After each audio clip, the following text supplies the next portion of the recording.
What's going on today, YouTube? Today we got the Los Angeles Rams on the schedule and the record prediction. As you can see, I am going 15-2, being number one in the conference. We'll get more into that later. I do still think Matt Stafford, Cooper Cup, the addition of Allen Robinson, Pete, I almost said Robin Allenson. Cam Akers is going to be very good this year. I think I was having high hopes for him last year, and then obviously he tore his ruptured his Achilles in training camp, which saddened me considering I took him in like the third round in fantasy last year. Stopped doing that after that incident. I think Tyler Higbee is a great receiving option or not receiving option, but safety blanket for Matt Stafford, who I still think is a probably top 7, top 8 quarterback in the league. I love Matt Stafford. I love all that he did for Detroit, even though he didn't bring any actual success to Detroit. He put his heart and soul into the city and the games that he played for them, and the Lions never rewarded him for it. A lot of people, I don't know if a lot of people will say that Detroit, for all the years that Matt Stafford was in Detroit, was built on like a sand foundation, like a giant castle built on a sound foundation. It was a lot of talent, or top end talent, with like Calvin Johnson. Ndamukong Suh was good for a while there. Reggie Bush came in and had a great year, but there was never any real like stability to the rest of the team that Detroit had built around him. And now he's got that in LA. He's got, a couple great receiving options, especially if Odell decides to return. He's got Cooper Kupp, Tyler Higbee, Allen Robinson. Van Jefferson just went down with an injury, so that's not exactly good. He's got a good running game with Cam Akers and Darrell Henderson.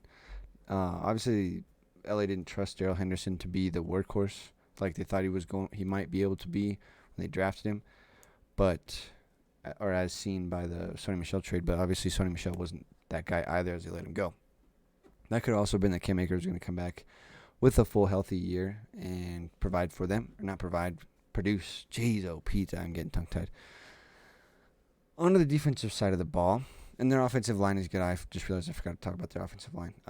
Their offensive line is definitely going to be worse than last year with Andrew Whitworth retiring. I'm getting ahead of myself in my head, and it's not projecting out of my mouth.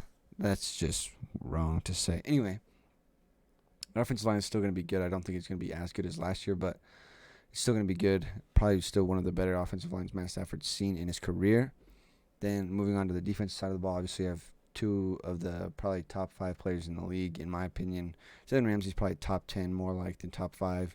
But Jaylen Ramsey, the value he brings to that defense is absolutely crazy.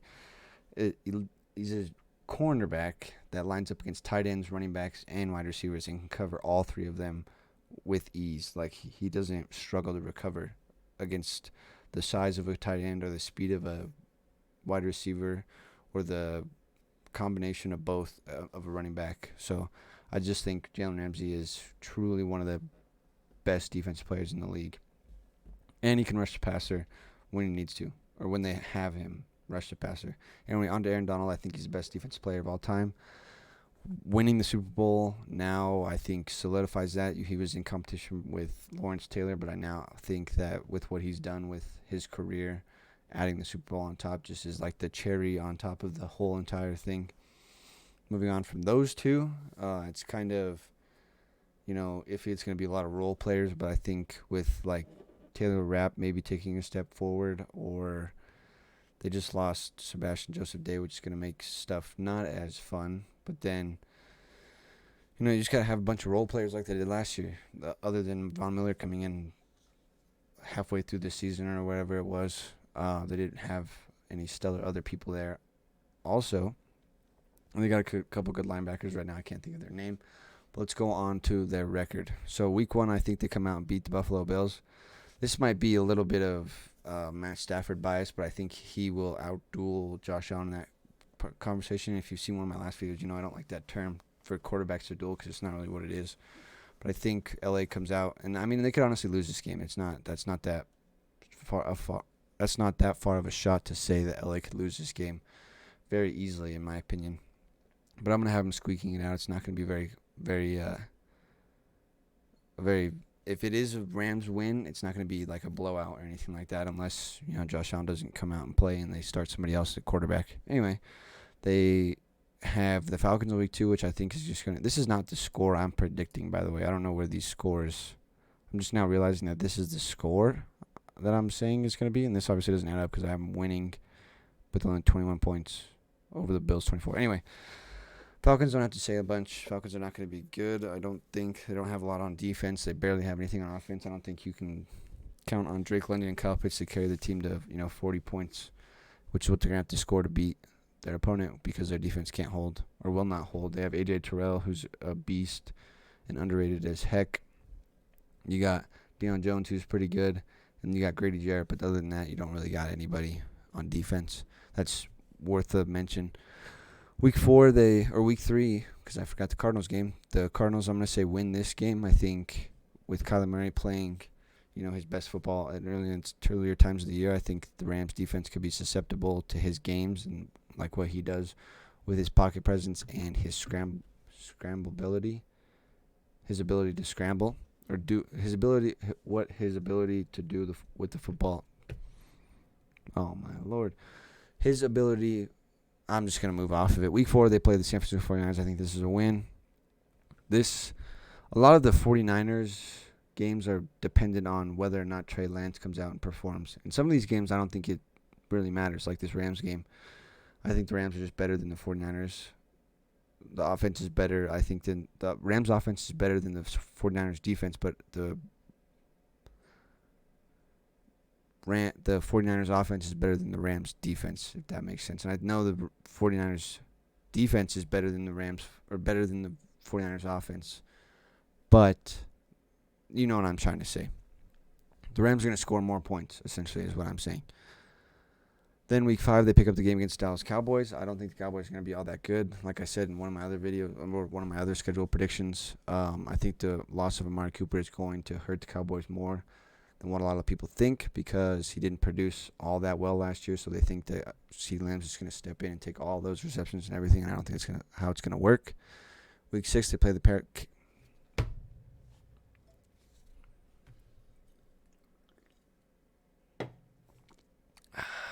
Anyway, week 6, they play the Carolina Panthers. I think this is a win. I don't think it really matters who plays quarterback. It could be Sam Darnold, Baker Mayfield, or Matt Corral. And I think they still lose. I don't think that really matters that much. Going into their bye, they're 5-1. And then coming out, they face the 49ers, which, like I said earlier, for the 49ers game week 4, I think the Rams offense is going to score more points than the 49ers offense, which means that I'm not even going to go back into that. Week 9, I think they pick up the game against the Tampa Bay Bucks. I just think, like I said in a couple other videos, I think this is the year Tom Brady starts to decline. Everybody says that every year. I haven't said it before, but I'm going to start saying it now. I mean, he's 45. He retired for a reason, came back for a reason, but we'll have to see. Week 10, they face Cardinals. This is about when Kyler Murray decides to stop playing football. Week 11, they're going to beat the Saints. That is a weird way to put that. I have them beating the Saints. I just think Jameis Winston has a ceiling that is not as high as a lot of people are on. But, he is one of the he is the only quarterback to throw 30 touchdowns, 30 picks. I'm pretty sure. It's a late night. It is currently 1:30 in the morning, so I'm a little bit gassed out. Week 12, I have them losing the game against the Chiefs. I think by this point, the Chiefs have figured out how to get rid of the funk that comes from losing Tyreek Hill, and I think they could be very good at this point of the season. Week 13, I have them beating the Seahawks for obvious reasons. I think the Seahawks are going to be pretty much terrible by this point. I think this is Drew Lock mania right here to see if they have anything with him. If not, then they go into the draft or the offseason looking for a quarterback. I think they already are at that point, but they just see what Drew Lock has in that offense and with those weapons. Week 14, I have them beating the Raiders. I don't think this one is as distant or as this competition will be as far or a blowout or anything like that as a lot of people think. A lot of people say the Rams are one of the best teams in the NFL and the Raiders are right there, but I think this game will be really close. I think Jaylen Ramsey completely erases Devontae Adams, so then you have the 2021 Raiders offense against the 2021 Rams defense, and I think that will come out with a Rams victory. In Week 15, I haven't beaten the Green Bay Packers. I just don't think the Green Bay Packers are going to be the same team that they've been a lot of the time. I know I had them going 13-4 in my other video, but I think the Rams can beat them just like they did last year. Week 16, I have the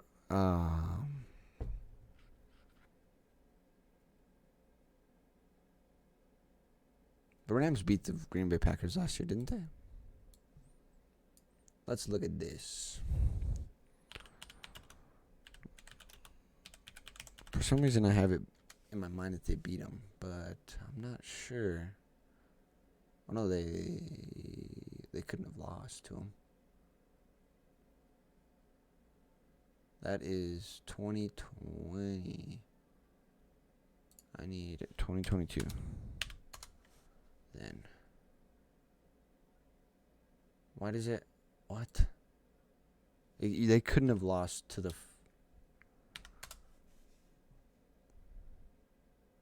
They could not have lost to the Packers in the divisional round. This is a year prior. I need.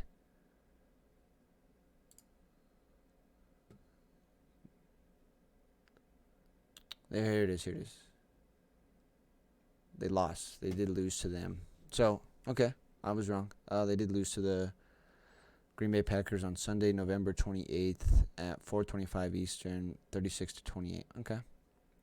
I still think this year with the loss of Devontae Adams, not a real wide receiver one on that team, nobody really stepping up in camp, as far as I know, to be Aaron Rodgers' number one wide receiver. I still think the Rams can beat them. Week 16, I have them beating the Denver Broncos. I just think the Rams have a better overall offense than the Broncos do have a defense, and I know that the Broncos have a great defense, but I think Cooper Kupp, Allen Robinson, Cam Akers, and Tyler Higbee is a really good offense, especially with Matt Stafford throwing the ball. And at this point, Matt Stafford should be on his A game. You know, last year that he had around this time, he was having interception woes and all that stuff, not playing super great, but by this time last year, he was playing obviously peak football as they went all the way to the Super Bowl. Week 17, I have them picking up the game against their cross-stadium rivals in the Los Angeles Chargers. Obviously, if you've seen my Charger video, you know I think the Chargers are going to be super good. And this game, in my opinion, is the closest one on the Rams schedule all year. But I am going to just eke out a Rams victory just because I'm going to be a Matthew Stafford homer. But this game honestly could end in a Chargers win blowout, or it could end in a Rams blowout victory. Or it could be 2020 with 4 seconds left and they go into overtime. I'm not sure. Week 18, I haven't beaten the Seahawks, like I said. In Week 13, I just don't think the Seahawks are going to be that good. I think by this time, DK Metcalf might not even be playing. The Seahawks might choose to sit him this game just to keep him healthy and stuff like that going into the offseason and draft process. But with that being said, I have them going 15-2, number one in the conference, and 5-1 in the division. The only divisional game they drop is in Week 3 to the Arizona Cardinals, which obviously they could split with the 49ers. They could lose both games to the 49ers. They could split with the Cardinals. They could lose both games. They could win both games. But this is how I have it shaping out this time. And then 11-1 in conference. So that puts them obviously in the number one seed. The only bye, first round bye, and then they'll play whoever comes into the divisional round to face them. Did not need to be said. That sentence did not need to be said, but I said it anyway, so you're going to have to deal with it. I think that's it, though. I don't think I need to talk about anything else. Nope. So make sure to hit the like button. Make sure to comment down below what you think I missed and what you think I hit on. And make sure to hit the subscribe button because it helps the channel grow. Peace.